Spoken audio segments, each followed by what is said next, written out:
ആറന്മുളയിൽ Thiruvithamkoor Devaswom board നേരിട്ട് വള്ളസദ്യ നടത്താനുള്ള തീരുമാനം ഏകപക്ഷീയമെന്ന് പള്ളിയോട സേവ ഭാരവാഹികളുടെ ആരോപണം അടിസ്ഥാനരഹിതം.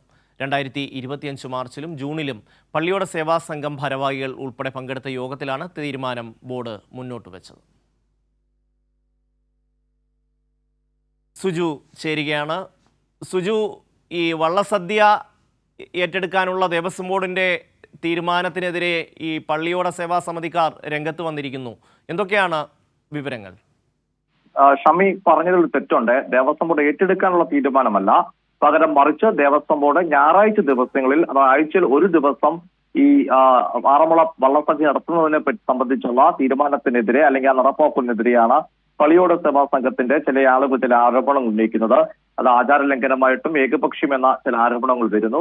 എന്നാൽ അത് വസ്തുതാവിരുദ്ധം എന്നാണ് ഇപ്പോൾ വസ്തുതാവിരുദ്ധമാണ്. കാരണം 1/3/2025 അതുപോലെ ജൂൺ മാസത്തിലും ദേവസ്വം ബോർഡും ഈ ക്ഷേത്രോപദേശക സമിതിയുമായി ചേർന്ന യോഗങ്ങളുണ്ട്. 1/3/2000 അതായത് മാർച്ചിൽ നടന്ന യോഗത്തിൽ ക്ഷേത്ര ഉപദേശക സമിതി അംഗങ്ങളും ദേവസ്വം ബോർഡ് പ്രസിഡന്റും അംഗങ്ങളും നടന്ന യോഗത്തിലും പിന്നാലെ 24/6/2025 അതായത് ജൂൺ മാസം 24 തീയതി യോഗത്തിൽ പള്ളിയോട സമിതി സേവാ സംഘത്തിന്റെ പ്രസിഡന്റ് കൂടിയായിരിക്കുന്ന സാംബദേവൻ, അതുപോലെ സെക്രട്ടറി പ്രസാദ് ആനന്ദ ഭവൻ തുടങ്ങിയവർ പങ്കെടുത്ത യോഗത്തിലാണ് ദേവസ്വം ബോർഡ് ഇത്തരത്തിൽ ഞായറാഴ്ച ദിവസങ്ങളിൽ 2 ദിവസമുള്ള തീരുമാനമെടുത്തത്. 2 ദിവസങ്ങളിൽ 250 രൂപയ്ക്ക് വള്ളസദ്യ നൽകാൻ, അതായത് പൊതുജനങ്ങൾക്ക് ആർക്കും ദേവസ്വം ബോർഡിന്റെ ഫോൺ നമ്പറിൽ ബുക്ക് ചെയ്ത് വള്ളസദ്യ നടത്താനുള്ള തീരുമാനം കൈക്കൊണ്ടത്. അങ്ങനെ ആ തീരുമാനത്തിന്റെ അടിസ്ഥാനത്തിലാണ് ദേവസ്വം ബോർഡ് തീർച്ചയായും ഇത്തരം ഒരു വള്ളസദ്യ ഞായറാഴ്ച ദിവസങ്ങളിൽ നടത്താൻ തീരുമാനിച്ചിരിക്കുന്നത്.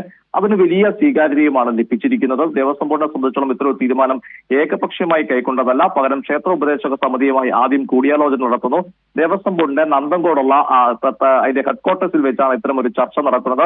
ആദ്യ ചർച്ചയിലും വള്ളസദ്യ നടത്താൻ തീരുമാനിക്കുന്നു. പിന്നീട് നടക്കുന്ന യോഗത്തിൽ പള്ളിയോട സേവാ സംഘത്തിന്റെ പ്രസിഡന്റും സെക്രട്ടറിയും പങ്കെടുക്കുന്നു. ഇരുവരും പങ്കെടുത്ത യോഗത്തിലാണ് കൃത്യമായി തീരുമാനമെടുക്കുന്നത്.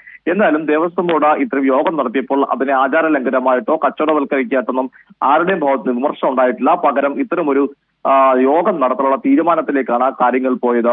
ഷമി. സുജു ടി ബാബുവാണ് വിവരങ്ങൾ നൽകിയത്.